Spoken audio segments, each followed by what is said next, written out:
Hello student, स्वागत है एक बार फिर से आपका गुरुकुल ज्ञान के मैथ क्लास में। तो चलिए वीडियो को आरंभ करते हैं और कुछ महत्वपूर्ण प्रश्न को लेते हैं और उसे आसान तरीके से हल करना आपको सिखाते हैं। तो वीडियो में बने रहिए क्योंकि इस वीडियो में जितने भी प्रश्न लेंगे सभी इंपॉर्टेंट होंगे और सभी प्रीवियस ईयर कंपटीशन एग्जाम में पूछे गए प्रश्न होंगे। आप चाहे किसी भी कंपटीशन एग्जाम की तैयारी कर रहे हो, इस तरह के प्रश्न अवश्य पूछे जाते हैं, इसलिए इस तरह के प्रश्नों का अभ्यास करना आपके लिए अनिवार्य हो जाता है। तो चलिए पहले प्रश्न को लेते हैं और इसे हल करते हैं। पहला प्रश्न कह रहा है कि सुमन ने 5 वर्ष पहले 16% की साधारण ब्याज दर पर लिए गए एक ऋण पर ब्याज के रूप में 9,600 रुपये का भुगतान किया। उसने कितना ऋण लिया था? तो देखिए 5 वर्ष पहले 16% की साधारण ब्याज की दर से कुछ अमाउंट लेता है, जिसके रूप में वह जो है ऋण यानी कि ब्याज बोले, ब्याज के रूप में वह 9,600 रुपये का भुगतान करता है। तो हमें बताना है कि मूलधन कितना था, जो उसने ऋण लिया था वह ऋण कितना था। तो देखिए इस तरह के प्रश्नों को बिल्कुल ही आसान तरीके से आप हल कर सकते हैं, क्योंकि प्रश्न में कन्फर्म रूप से दे रखा है कि 5 वर्ष पहले, यानी कि 5 वर्ष पहले उसने लिया तो 5 वर्षों का ब्याज लगेगा और ब्याज का जो दर है वह कितना है? 16% है। तो 5 वर्ष में हम देख रहे हैं उसे कुल 16% 5 वर्षों में देना है, यानी कि 16 प्रत्येक वर्ष का ब्याज दर कितना है? 16%। तो 5 वर्ष में कितना हो जाएगा टोटल? 16 पंचे 80, 80% उसे कुल ब्याज देना होगा।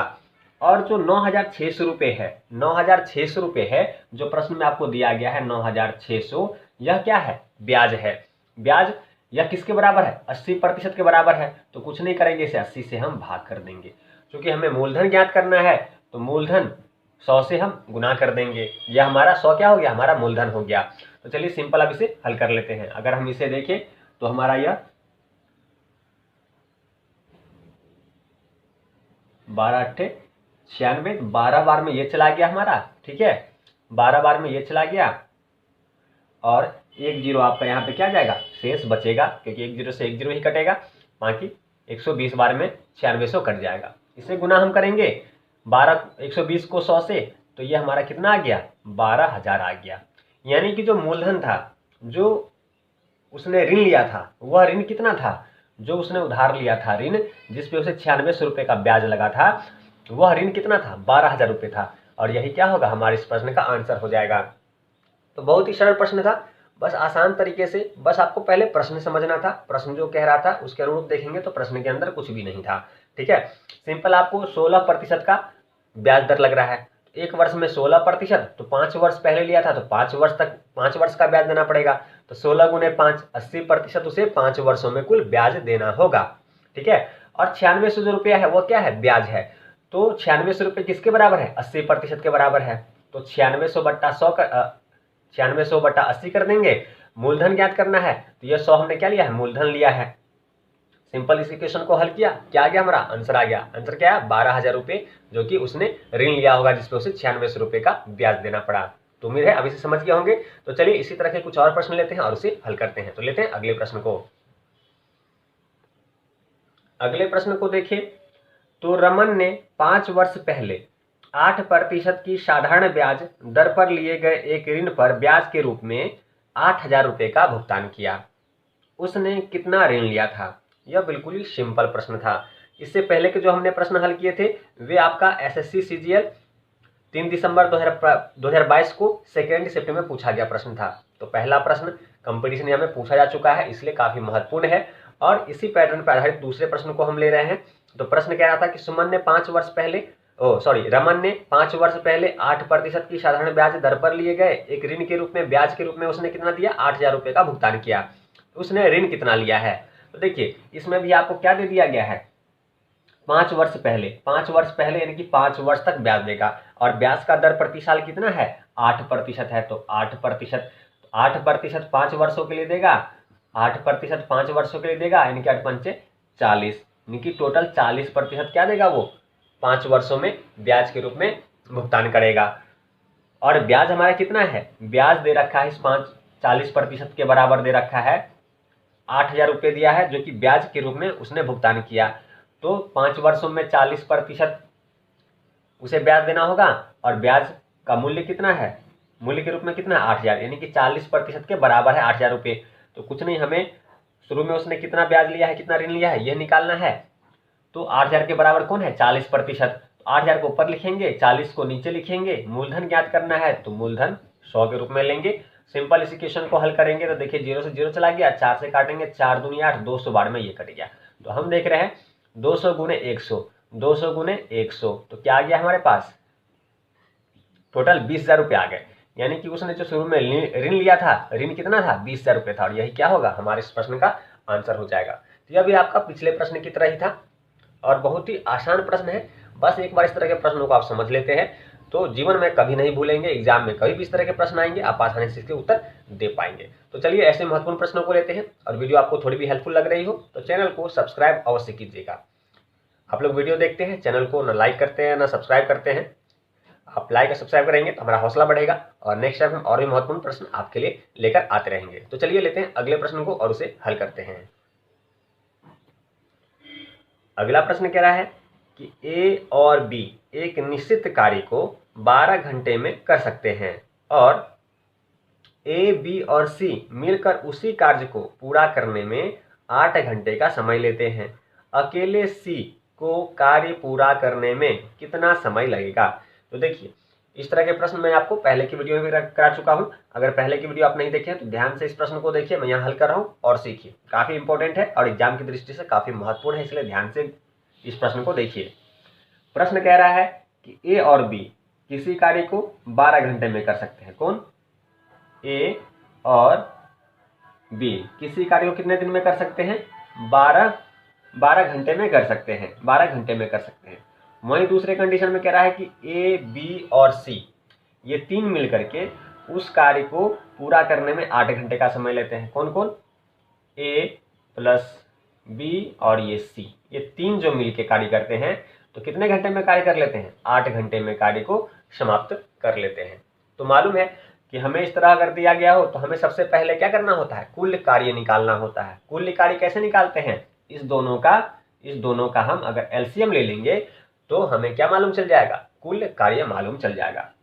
तो 12 और 8 का अगर हम एलसीएम लेते हैं तो कितना आएगा, 24 आएगा। कितना आएगा, 24 आएगा। यानी कि कुल काम जो है ए और बी 24 काम को 12 घंटे में करते हैं, ए बी सी 24 काम को 8 घंटे में करते हैं। तो कुल काम हो गया 24, जिसे ए बी सी मिलके कर रहे हैं। चलिए अगर हम ध्यान दें कि ये 12 घंटे में कर रहे हैं तो प्रत्येक घंटे में कितना काम हो रहा है, तो ए और बी मिलके प्रत्येक घंटे में कितना काम करेंगे, तो 12 दूनी 24, यानी कि एक घंटे में 2 काम करेंगे।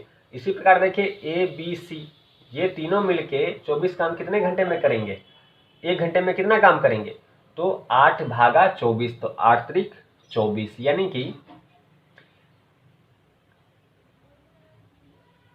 कि ए बी सी जो है वह प्रत्येक घंटे में 3 काम करते हैं और ए बी प्रत्येक घंटे में 2 काम करते हैं। ठीक है, तो आगे प्रश्न कह रहा था कि सी अकेला उस कार्य को कितने समय में पूरा करेगा। तो ध्यान दीजिए आपके प्रश्न में ए प्लस बी प्लस सी ये तीनों मिलके एक घंटे में कितना काम कर रहे हैं, 3 काम कर रहे हैं। वहीं ए प्लस बी ये दोनों मिलके कितना काम कर रहे हैं, 2 काम कर रहे हैं। अगर इस ए बी में से इस ए बी को घटा दे तो सिर्फ सी बच जाएगा, यानी कि इस 3 में से 2 घटा दे तो सी का काम निकल जाएगा। यानी कि सी क्या कर रहा है, सी एक काम कर रहा है। सी कितना काम कर रहा है, एक काम कर रहा है। तो प्रश्न में पूछा क्या था कि सी को कार्य पूरा करने में कितना समय लगेगा। तो कुल काम कितना है, कुल काम कितना है, 24 है।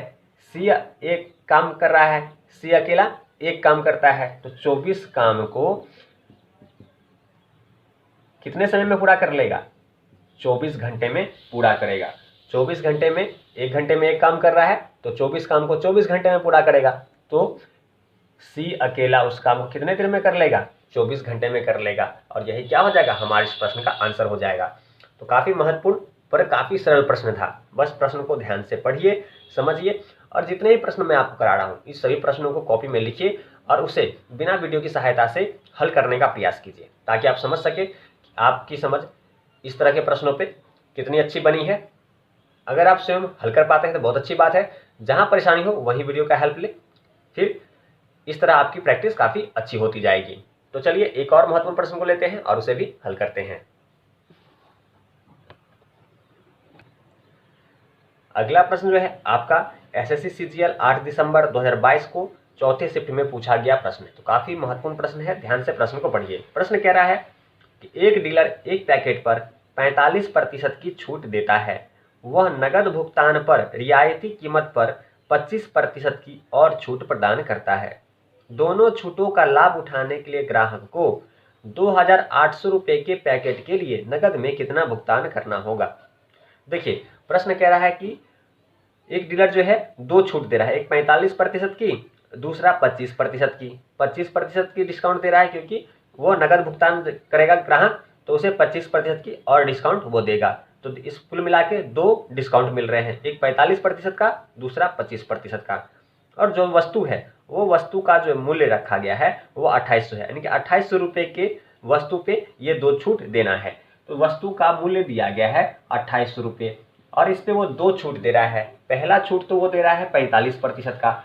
45% छूट देने का मतलब है कोई वस्तु अपने आप में 100 होता है उसका मूल्य, अगर 45% का छूट दे रहे हैं कि 100 में 45 कम हो जाएगा, यानी कि 100 में 45 कम हो जाएगा, यानी कि उस वस्तु का मूल्य कितना रह जाएगा, 55% रह जाएगा। 55% को लिख सकते हैं 55/100। वहीं दूसरे छूट की बात करें तो नगद भुगतान करने पर 25% की वो और छूट देता है, यानी कि फिर 100 में 25 कम, यानी कि उस वस्तु का मूल्य कितना 75% रहेगा। 75% को 75/100 लिख सकते हैं। तो चलिए सिंपल अब इस इक्वेशन को हम हल कर लेते हैं। अगर हम इसे हल करें तो देखिए 2 जीरो से ये 2 जीरो चला गया, 25 तिया 75, 25 चौका 100, 4 से काटेंगे तो 7 चौका 28, 7 गुने 55 गुने 3, हमारे इक्वेशन में ये बचा। तीनों को गुना करेंगे, तीनों गुना करेंगे तो गुना करने पे हमें क्या प्राप्त होगा, 1155, यानी कि उस ग्राहक को उस वस्तु के लिए, उस पैकेट के लिए नगद में कितना भुगतान करना पड़ेगा, 1155 रुपये भुगतान करना पड़ेगा। और यही क्या होगा, हमारे इस प्रश्न का आंसर हो जाएगा। तो काफी सरल प्रश्न थे पर काफी महत्वपूर्ण। इस तरह के प्रश्नों का अभ्यास आपको अवश्य करना चाहिए। जितने भी प्रश्न मैंने कराए हैं सभी को अपने कॉपी में लिखिए और उसे स्वयं बिना वीडियो की सहायता से हल करने का प्रयास कीजिए, ताकि आप और बेहतर ढंग से इसे सीख सकें। तो चलिए ऐसे महत्वपूर्ण प्रश्नों के साथ हम मिलते हैं अगले वीडियो में। तब तक वीडियो देखने के लिए आपका